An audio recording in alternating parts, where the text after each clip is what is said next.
텔레그램이라는 철옹성에 숨어 가학적인 성폭력을 자행하는 이름 없는 범죄자들. 일상의 모든 것들은 범죄의 표적이 됐습니다.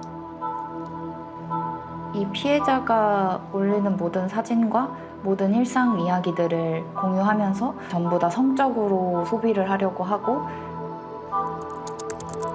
피해자들의 삶은 이들 때문에 무너져 내렸습니다.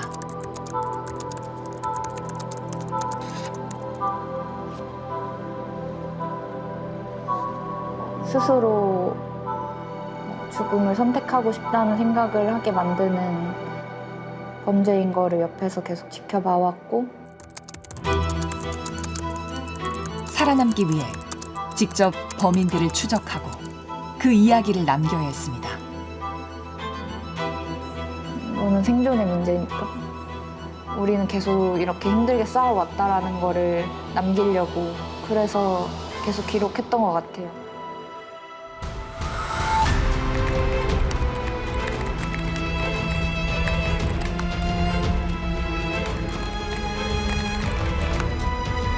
지금 이 순간에도 이들 범죄자들은 음지에서 당신을 노리고 있습니다.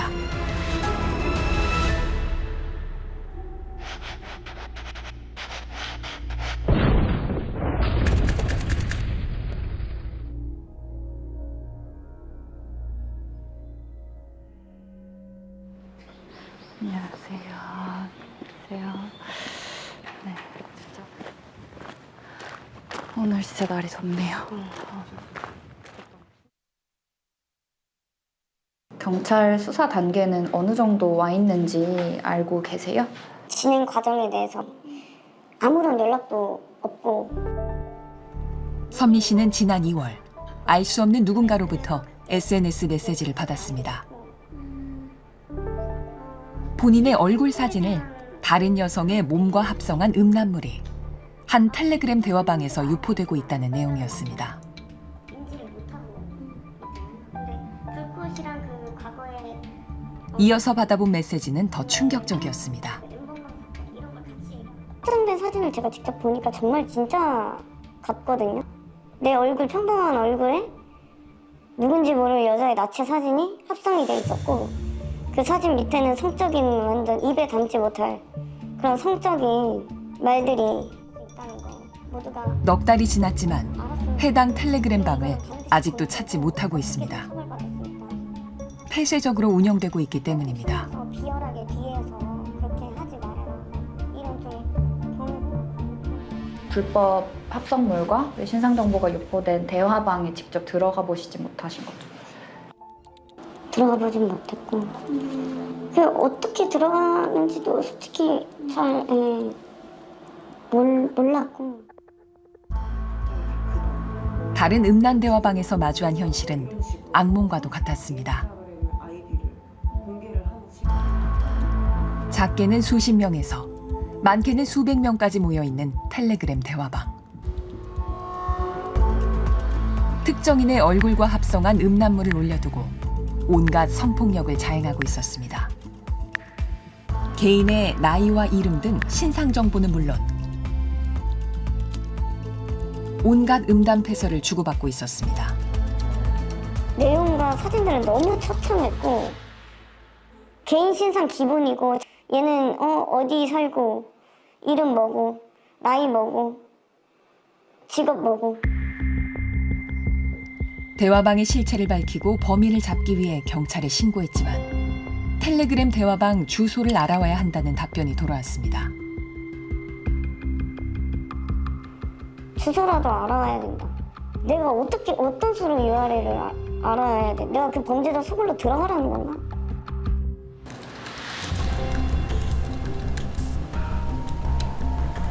인공지능 기술의 발전으로 특정인의 얼굴을 실제 사진이나 영상 속 얼굴과 어디서든 쉽게 바꿀 수 있습니다. KBS 드라마에 출연했던 배우 김지원 씨. 한 무료 딥페이크 제작 프로그램을 이용해 드라마 속 배우의 얼굴을 방금 촬영한 얼굴 사진 한 장과 바꿔봤습니다.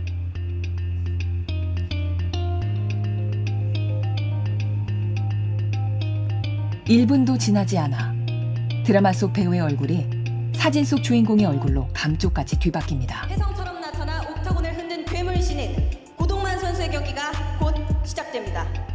뜨거운 박수와 응원 부탁드립니다. 동영상이 아닌 사진은 어떨까?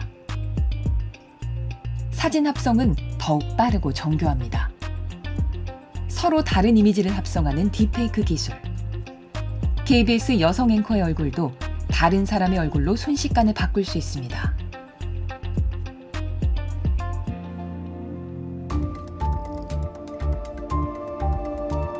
(16만여) 명이 구독 중인 한 텔레그램 채널. 딥페이크 기술을 활용해 무료로 음란 합성물을 만들 수 있는 프로그램이 버젓이 공유되고 있습니다.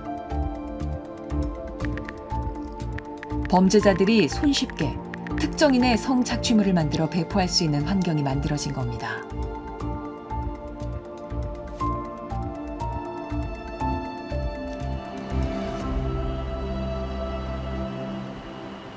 이제는 표정은 물론 입 모양과 행동, 목소리까지 실제와 구별이 어려워지고 있습니다. 대한민국 국민 누구나 알고 있는 배우 조인성 씨. 안녕하세요. 조인성입니다. 박순혁 교수님의 기획 이 영상 속 인물은 조인성 씨의 얼굴과 목소리를 합성해 만든 가짜 조인성입니다. 실제 이 영상은 투자 사기에 활용됐고 조인성 씨도 피해를 봤습니다.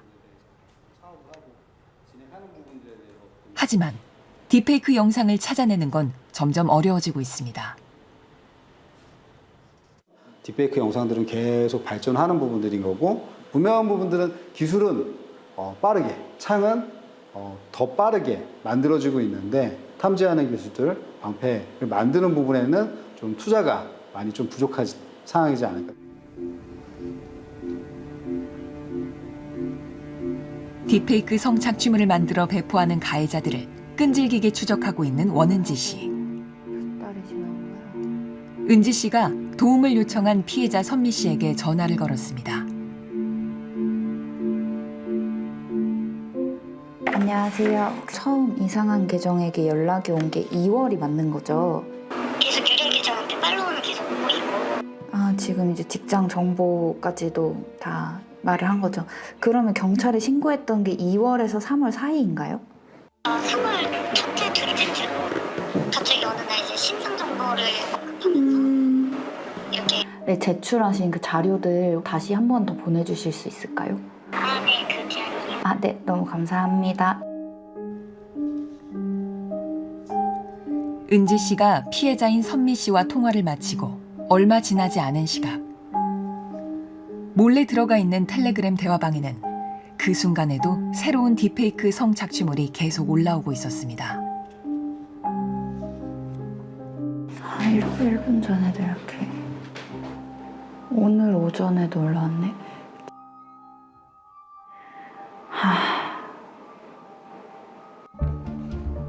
제보자는 수사 진행. 피해자 선미 씨의 제보를 토대로 단서들을 하나씩 추려봅니다.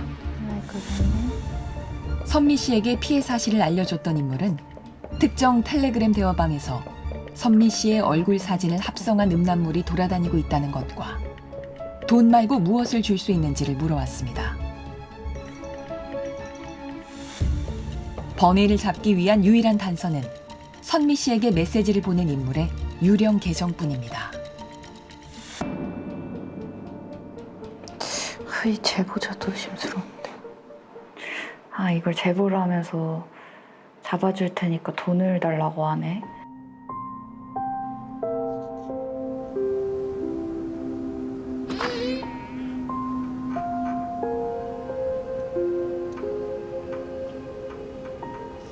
(2년) 전인 2022년 2월 20대 직장인 김수지 씨에게 대학 동창이 메시지를 보내왔습니다. 텔레그램에서 누군가 수지 씨 얼굴이 합성된 사진을 보내왔고 이를 알려주는 내용이었습니다.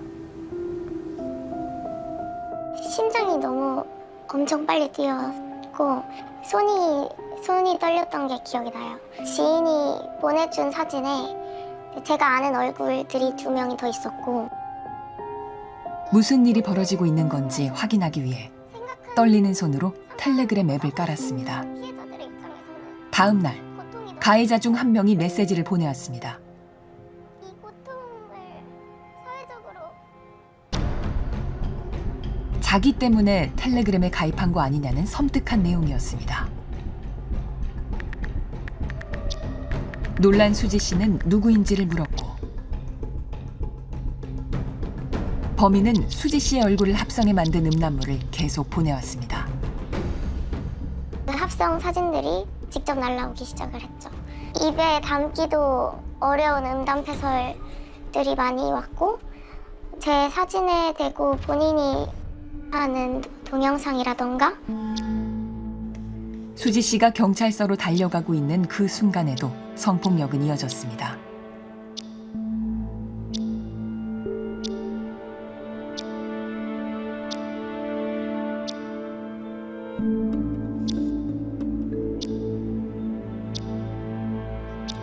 이 같은 행위가 범죄라는 사실을 지적하며 항의해도 가해자는 아랑곳하지 않았습니다.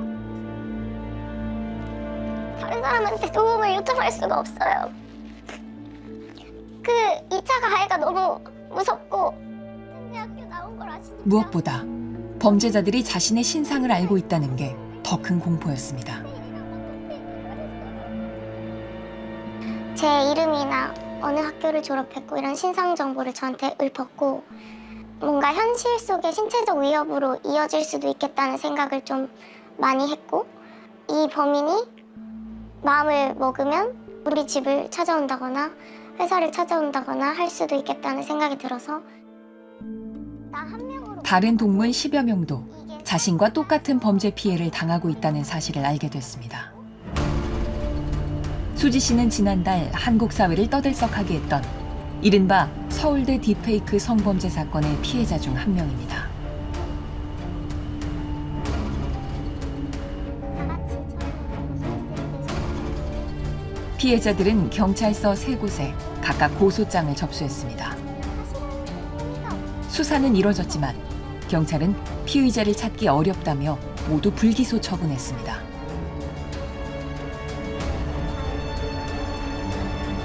텔레그램과 관련된 이런 식의 디지털 성범죄를 안 되는 영역으로 생각하고 있다는 느낌을 많이 받았고 미상의 범인으로 하면 고소도 안 된다고 하고 수사하기가 어렵다고 하니까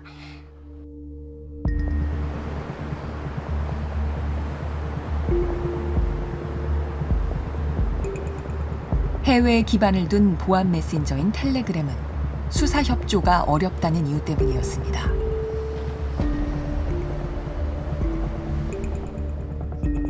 익명의 가면을 쓴 가해자들은 경찰 수사가 진행되는 중에도 보란 듯이 피해자에 대한 성폭력을 이어갔습니다.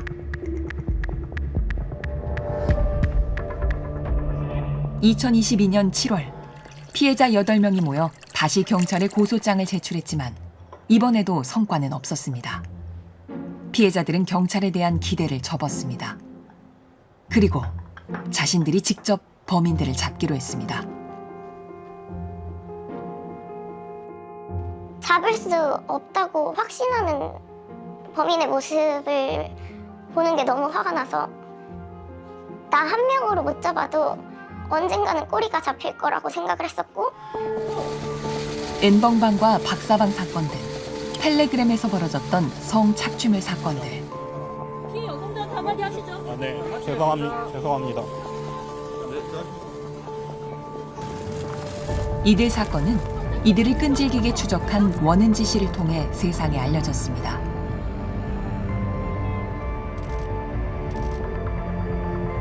은지 씨는 피해자들의 요청을 받고 텔레그램에 잠입했습니다.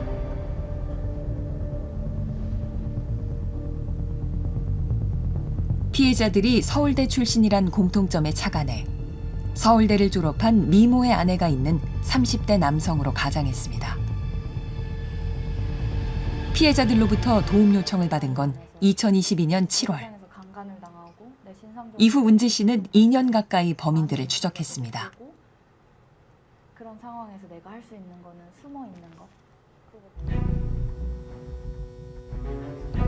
검은 모자를 쓰고 화장실로 들어가는 남성. 수지 씨와 동문 11명에게 딥페이크 성착취물을 보내 괴롭혀온 피의자입니다. 아내가 입은 속옷을 주겠다는 은지 씨의 말에 속아 속옷을 가지러 나타났다가 경찰에 덜미가 잡혔습니다. 은지 씨가 은밀하게 운영돼 온 텔레그램 대화방에 잠입해 2년여를 추적한 끝에 만들어낸 결과물이었습니다.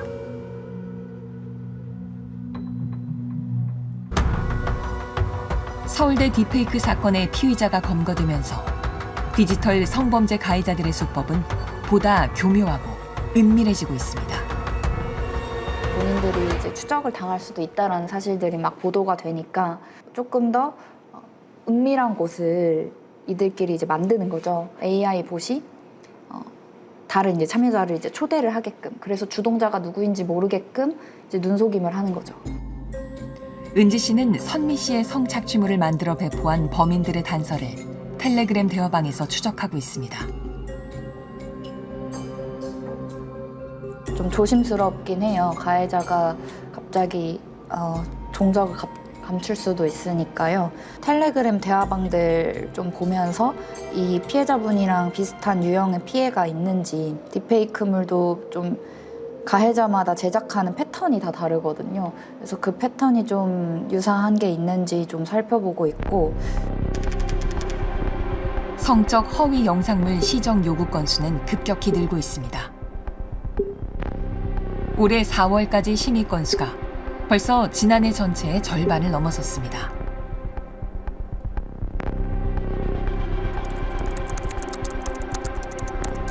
피해 사실을 알게 되더라도 허위 영상물을 마음대로 삭제할 수도 없습니다.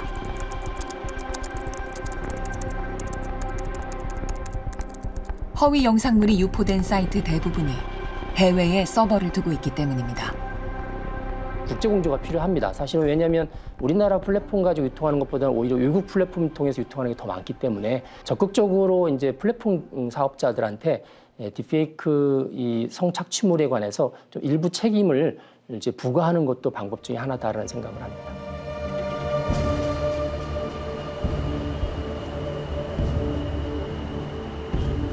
어렵게 딥페이크 성범죄자들을 검거해도 처벌이 쉽지 않습니다.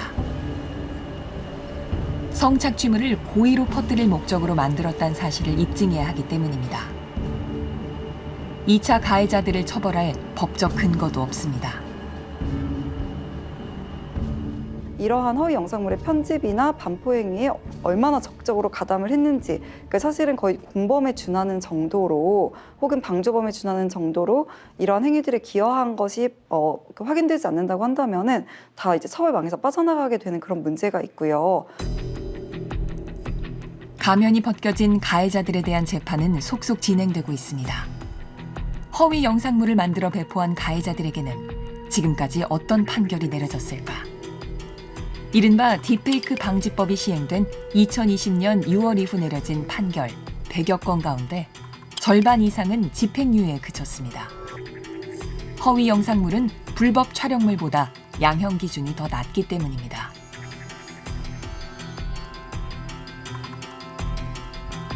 불법 촬영 내지는 반포의 경우에 7년 이하의 징역으로 되어 있는데, 허위 영상물 편집, 반포 등 행위의 경우에는 징역 5년 이하로 이제 법정형이 규정이 되어 있거든요. 법에 정해진 형량부터가 좀 차이가 나는 부분이 있고,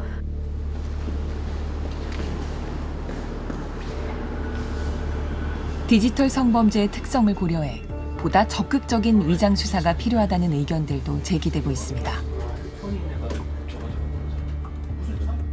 함정 수사 확대 필요성이 만약에 논의해서 지금의 부분이 대응이 더 강화될 수 있다면 그런 부분도 사회적 논의가 필요할 것으로 보입니다. 결국 그 법원에서 허가받은 위장 수사라면 수사상에서 일어나는 다양한 것들에 대한 면책 이런 부분들이 보장이 된다면 조금 더 적극적인 위장 수사가 진행될 수 있는 거죠.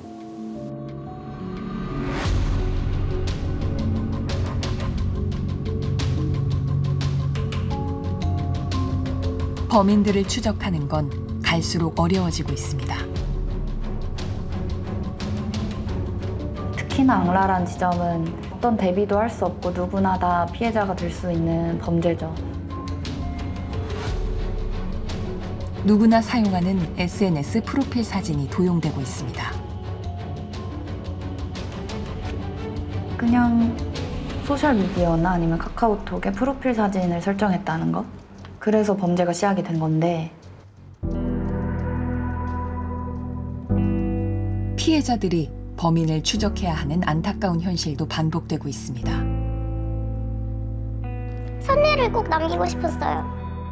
텔레그램으로 범죄를 하더라도 결국엔 잡힐 수도 있다.